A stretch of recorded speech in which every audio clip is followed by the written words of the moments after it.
Bowsette. The Super Crown. Let's build the Super Crown.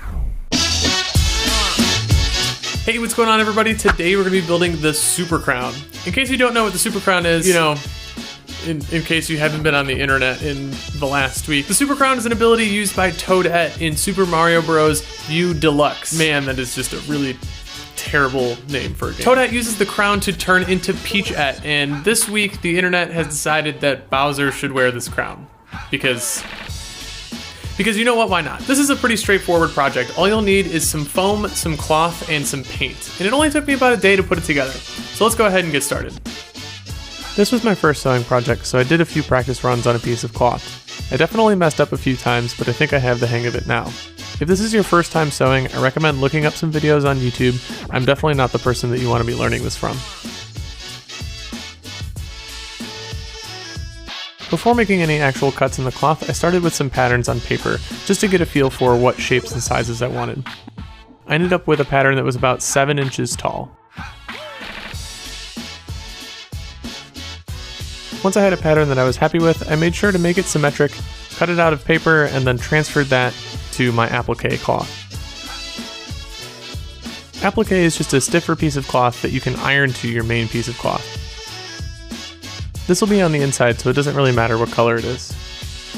Once I had the pattern transferred to my applique, I cut out 5 patterns and then cut out a slightly larger pattern of the pink cloth. Once you have shapes that you're happy with, you can just iron them together.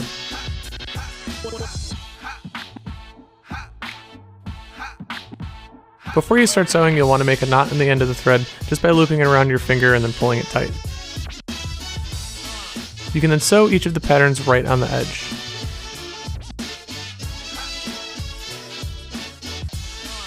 I cut out 5 of the pattern, but I only used 4 for the final cloth piece. This is so it lines up with the geometry of the crown. Once you have everything sewn together, you can turn it inside out. This will hide all of the seams.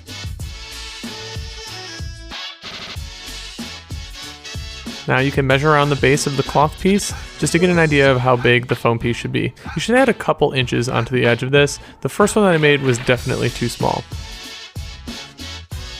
Because I messed this up a few times, here are the actual dimensions that I used. I'm holding the foam crown together with contact cement. I also used some rubber bands just to help me keep it together while it was curing.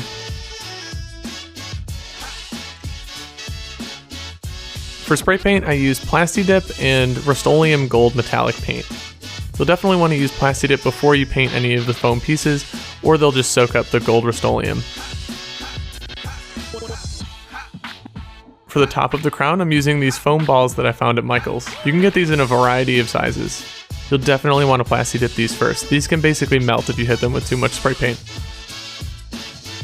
While that's drying, I do want to touch on something really quick. I've started streaming on Twitch. You can check out my Twitch channel at twitch.tv/makestufftv. Right now I'm primarily streaming CAD, and that's because for the longer term 3D printing projects, most of the work is actually CAD. It's kind of tough to capture all of the decision making for designing a prop like that in a 5 or 10 minute video. So I started streaming so that you can get a closer look into the design process and the decisions that I'm making when I design something in CAD. So if you want a closer look into that decision making process and what it takes to design something in CAD, go ahead and check out my stream. It's twitch.tv/makestufftv. There'll be a link below as well.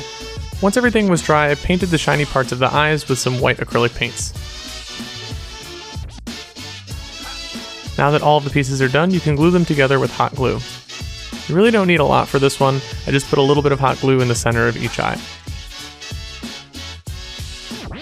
You can then place the cloth piece on the inside of the crown and then glue it around the edges on the bottom. Hopefully yours fits together just as well as mine did. For the foam balls, you will have to cut out a small section on the bottom. I basically just scrape these out with a razor blade. You don't really want to scrape too much of it out because you can see the cavity from the side. Once you have a piece cut out of the foam balls, just add a little bit of hot glue to the tip of the crown and put them in place. Once you have all 4 of them on the tips of the crown, you're done. I am pretty happy with how this turned out, especially given that I only spent about a day on it. The last question that I have is what happens when